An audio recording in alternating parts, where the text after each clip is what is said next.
Welcome to the Endpoints podcast, presented by the ALS Therapy Development Institute. I'm Jonathan Gang. Brain-computer interfaces, or BCIs, are devices that seek to allow people to control a variety of adaptive devices directly with their thoughts.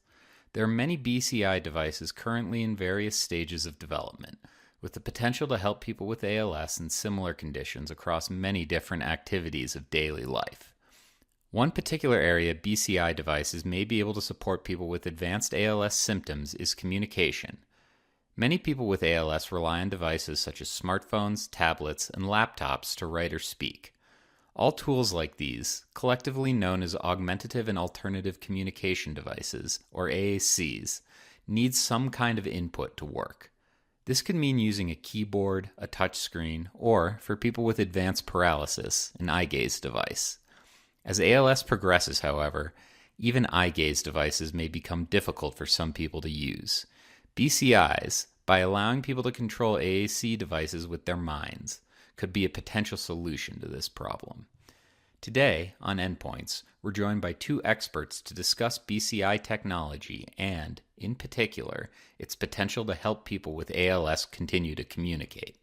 First, we'll hear from Kate Nilsson, a speech-language pathologist and an instructor at the University of Minnesota.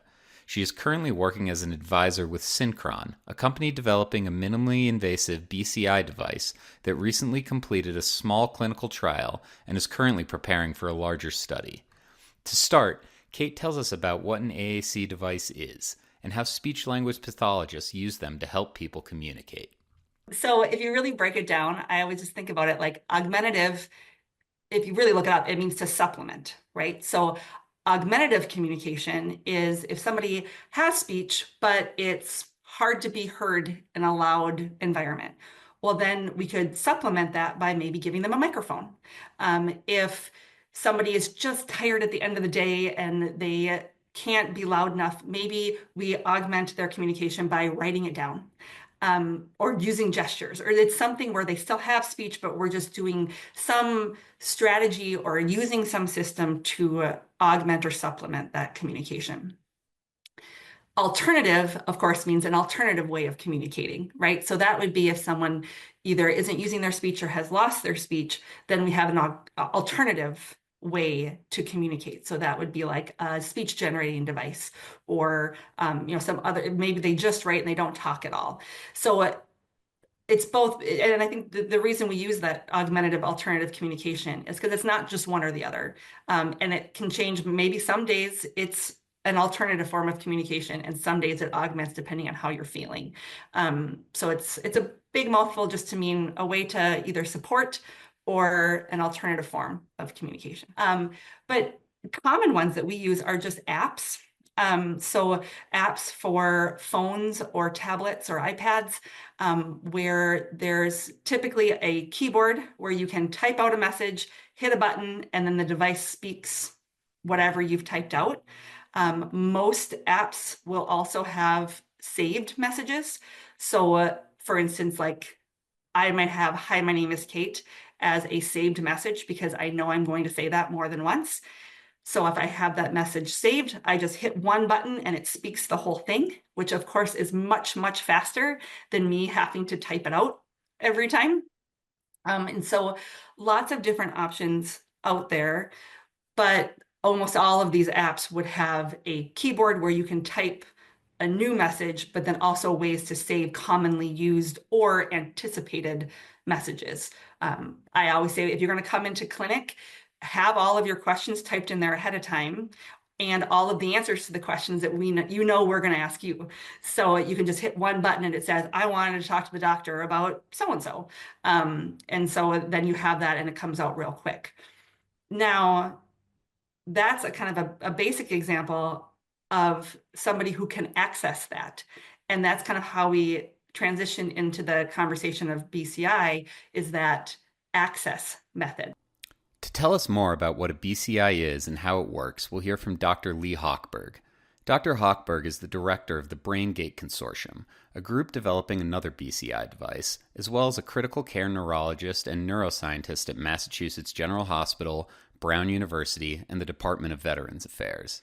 He is also a co-organizer of the Implantable Brain-Computer Interface Collaborative Community, or IBCICC, a group that aims to foster collaboration among those working to develop BCI devices. A BCI or a brain-computer interface, really has three major components. It's a sensor that records brain activity. It's a system that decodes or interprets that brain activity. And it's another part of the system that does something useful with that brain activity. So in our own BrainGate research, which is the BrainGate clinical trials and the BrainGate consortium, we use a particular sensor, which is an array of electrodes that's placed into the brain and can record certain types of neural signals. And then some hardware and software that decodes that neural activity associated with, for example, the intention to move one's hand or the intention to speak. And then in this investigational device, it converts that intention to move or the neural activity associated with that intention to move or to speak into, for example, control of a cursor on a computer screen or computer-generated speech. Dr. Hochberg says that there are many different BCI devices in development, but they all share some common characteristics. So brain-computer interfaces all begin with a sensor, with a device that records some type of neural activity or some type of brain activity. And those sensors can be really anywhere that can record the brain activity of interest. So kind of from the outside in, there can be sensors placed on the scalp that can record EEG, or electroencephalography can record types of signals that are easily accessible from the scalp. Then sensors can be placed under the scalp or into the bone that is into the skull, or under the skull on top of the brain. They can be placed in blood vessels that are also on top of the brain, or they can be placed under the wrapping of the brain, which is the dura, or they can be placed into the brain, into the parenchyma, as we would call it, of the brain to record from individual neurons or from groups of individual neurons. So all of those, I really just described a whole bunch of locations that are in or around the brain, and the closer one is to an individual neuron, the easier it is to record the information or to record the signal from that single neuron. Of course, when something's being placed in or on the brain, it requires some type of surgery. So really the field is developing around where are the different places, what are the different sensors that can be used to record neural activity, and then how do we most effectively decode that neural activity in real time, leading to a reliable control over an external device, for example, by somebody who may have limited mobility or speech. Kate says that, from a speech-language pathologist's perspective, BCIs represent an exciting opportunity to make AAC devices accessible to those even with severely limited mobility. Right? So if somebody has the hand function to use the touch screen of a phone or a tablet, that's awesome. Then we can just use that, and that hopefully will meet their needs. But if their hand function begins to change and that becomes more difficult, then we have to find a different way of accessing that. Might be something as simple as finding a different stylus or a different position that might help, or it might be a completely different access method, whether that's head movement, eye movement, lots of different options there. So the way I teach it and the way I think about it is access is like your computer mouse, right? So I'm talking to you on my computer. My computer is my device, but how am I accessing that? I have my mouse right here where I move the cursor and I click to select things on my computer, right? So if I have a hand function to just use my hands for that access, great. But if that hand function changes and I can't do that, then maybe it's just either a regular mouse, or they make lots of different kinds of computer mouse where you can have all sorts of adaptive stuff. But you need to be able to move the cursor and to click, right? So if you think about your mouse, you move the cursor when it's on what you want, you hit that button to click on it. So other access methods, like a head mouse, where your head movement moves the cursor, but you still need something to click, right? We've also seen those eye gaze devices, which is a big part of what I do too, is where your eye movement controls the computer, or controls the cursor on the computer, but you need something to click. Now, if you have any body movement that can hit a button, what we can do is that head movement or that eye movement can move the cursor. And maybe you have a tiny little button, you just need the movement of a tiny movement of a finger will push a button, which will be that click. Maybe it's your foot.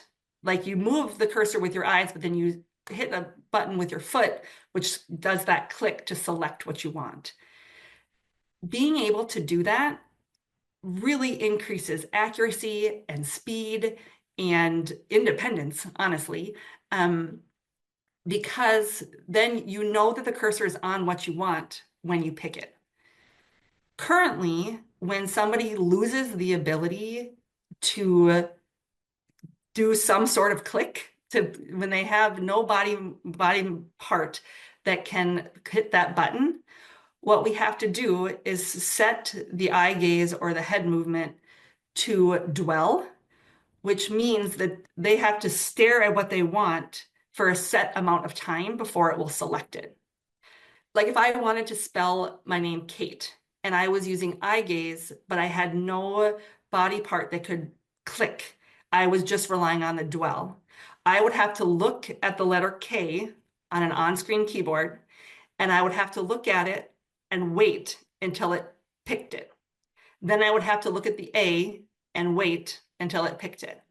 Now, if I'm looking at the K and I'm staring at it, and while I'm staring at it, waiting for it to be selected, that cursor jumps over to the L, I might select the L because I'm staring at it waiting, but it picks the wrong thing. Now, of course, if I had the independence to select, I wouldn't click the button when it was on the wrong letter. But because I'm just sitting staring at it, waiting for it to select, I might make an error. Also, if I had to stare at the letter K for 1 second, then stare at the letter A for 1 second, then T, then E, it's going to take me 4 seconds just to spell my name. And I have a pretty short name. And it doesn't seem like 4 seconds is a lot, but when it comes to communication, it makes a big difference. So being able to have some sort of click, so I can, the second that cursor gets on the K, I can click to say, yep, that's the one I want. And then I go to A and yep, that's the one I want. It can really speed up not only my selections, but speed up because if I accidentally click that L, I then have to go and I have to stare at the delete button, wait for it to pick delete, then go back to the K button to correct that error. So having that ability to click makes a really big impact on the rate and efficiency and independence of communication. Kate is currently working as advisor to Synchron, who are developing a BCI device that aims to improve autonomy for people with paralysis in a variety of ways, including helping them communicate. She says that one exciting element of this particular device is that it requires a relatively less invasive surgical procedure compared to many other BCIs. And that's actually what's very exciting about Synchron is a lot of other BCIs are implanted into the brain, which especially in my line of work with ALS, having brain surgery when you already have an advanced neurodegenerative disease probably wouldn't happen all too often, I would think. But with Synchron, it's like a stent. Neurosurgeons put in stents in the brain. It's kind of a very common practice. The idea of the Synchron Centrode is that instead of actually implanting a device into the motor cortex, this is just a stent that is placed on top of it. So it's much less invasive, which in my mind makes it much more accessible to people living with ALS because it's not brain surgery, it's placement of a stent, which is a more common practice. Dr. Hochberg says that BCIs like the Synchron and BrainGate devices are the result of decades of research by neurologists to learn how to capture and decode neural activity. The roots of the technology stretch back as far as the 1960s. By the turn of the 21st century, researchers were demonstrating that these data could potentially be used to control a computer interface.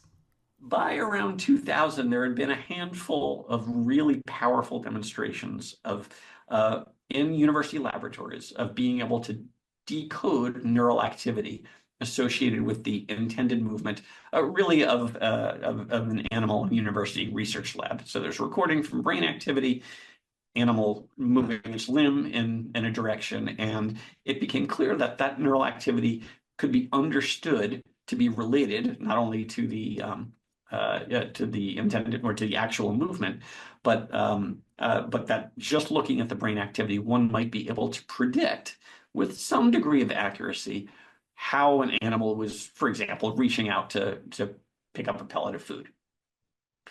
And that led to a really important demonstration in 2002, a paper that was published in Nature that showed that not only could it was possible to record from inside the brain chronically and for months or years on end, and being able to record neural activity related to intended movement, but that an animal that was trained to play a video game, which in fact was a common thing in university laboratories and still is, if one recorded the neural activity from the motor cortex while the animal was playing the video game, one could then build what I described as the decoder or the filter, really build a map between the brain activity and the animal's own hand movement as it was holding onto a joystick and playing the game. And having built that map, it was then possible to disconnect the joystick. And ordinarily, if one disconnects the joystick from somebody playing a video game, in this case, an animal playing the video game, the cursor would stop moving. But here, the cursor continued to move because it was being directed not by actual hand movement, but by the brain activity associated with that hand movement. That it was under neural power alone, if you will, that the animal could continue to play the video game even though the joystick had been disconnected. And that really pivotal demonstration, which was from Brown University in 2002, suggested it might be possible not for animals to play video games with their mind, which, while interesting, wasn't the purpose of this research. But it was a key moment in what had been, at that point, 30 plus years of really fundamental neuroscience research that said, indeed, it might be possible for somebody with paralysis, for somebody with ALS or with spinal cord injury or with brainstem stroke or with other types of stroke, to think about the movement of their own hand, for us to be able to capture that intent, that is the neural activity associated with that intended movement. And if everything was working, for that cursor on the computer screen to be able to move simply by thinking about the movement of one's own hand. According to Dr. Hochberg, these advances have led to a growing number of BCI devices in clinical development today. I'm really excited about the progress that's been made even over the past 5 years in implanted brain-computer interfaces. Not only is the university and medical center-based science continuing to advance and really doing its job of showing what is possible. That is, what is the how quickly can we decode intended movement, and more recently, how quickly can we decode intended speech?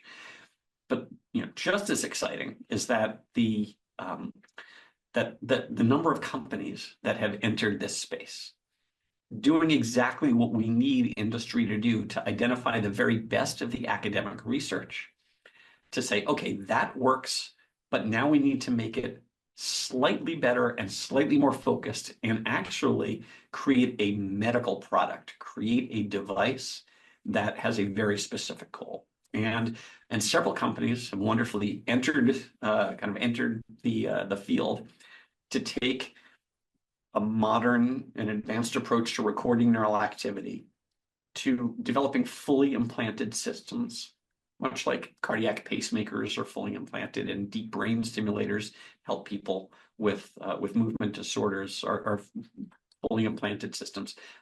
These brain-computer interfaces are now becoming fully implanted, and each of the companies is taking a really exciting approach to recording the neural activity in a certain way from certain locations in or around the brain, decoding it and transmitting it wirelessly.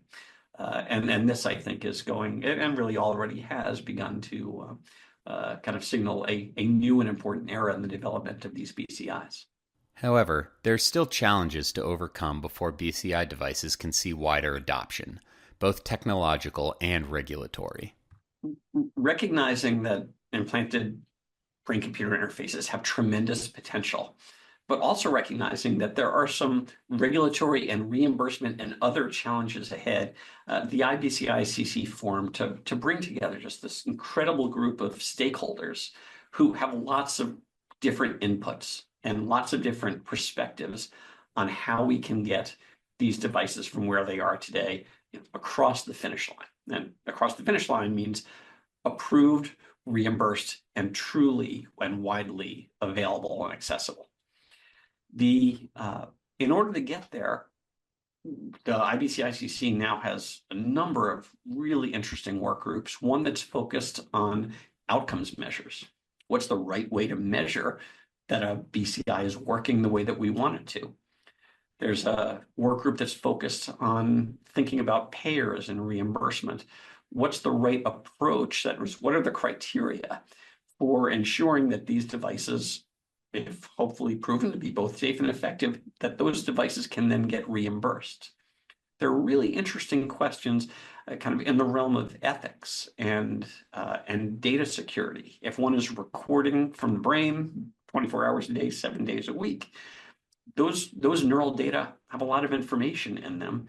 And we as a community, as a field, really, we want to be sure that that neural activity, that the people whose neural activity is being recorded for use by, for their own use, for example, for control of a laptop or control of a tablet computer, that they know that those data are theirs, or that those data are purposefully being shared with others in order to ensure the continued advance of these devices, or any number of other scenarios where it's reasonable, at least this is now much in my opinion, I believe that those neural data should be it should really be up to the generator of those neural data, that is to the person, to decide what happens to those neural data, who they're shared with, when they're shared, and what can be done with those neural data.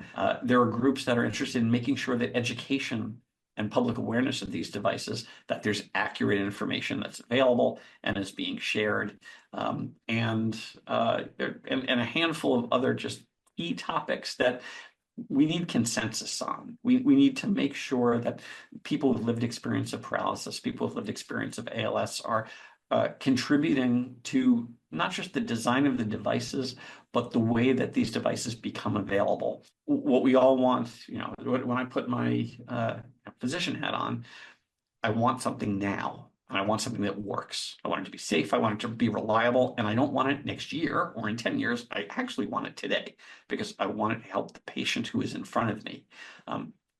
I also want to be sure that as soon as we've got device one, that the same group of people who created that first approved device are able to keep innovating. Because computer science continues to move forward. Clearly, electrical engineering and device creation will continue to improve. The types of sensors that we have available to record from the brain will continue to get better and better. And I want to be sure that that whether it's somebody with ALS, somebody with spinal cord injury, somebody with stroke, that we're able to provide the best possible medical devices, not just today and tomorrow, but even a better and further improved generation of those same devices several years from now. Kate says that, as a speech-language pathologist, she also believes that the question of insurance reimbursements will be a critically important factor in determining whether people with ALS are able to benefit from BCI technology. So people living with ALS cannot afford to do this on their own. They need insurance and Medicare and Medicaid and all of their other insurances to get on board. I do know that Synchron is working with them and working with CMS to try to make that happen, because all of this research, as I said before, it's great and it's amazing technology, but it doesn't really matter if it's not going to help the people it's intended to help. So getting that insurance backing will be huge. And I think spreading awareness to people living with ALS to know that, you're not being implanted with something that's going to read your thoughts, and to fully, get people on board with the amazing stuff that it can do. And then also making clinicians more aware. As I said at the beginning, I love my job and my field.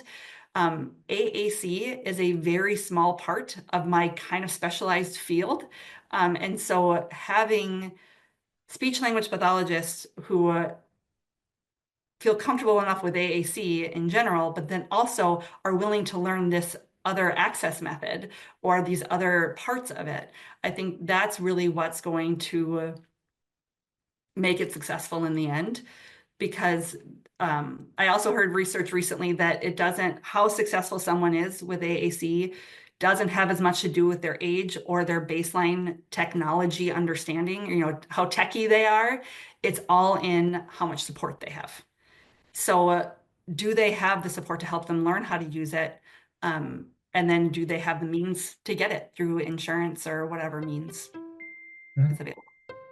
To learn more about Synchron and their minimally invasive BCI device, visit synchron.com. For more information about the Implantable Brain-Computer Interface Collaborative Community, visit ibci-cc.org. There are currently no treatments to stop or reverse ALS, but the ALS Therapy Development Institute is working to change that. To learn more about ALS TDI and our research to end ALS, visit als.net. Thanks for listening.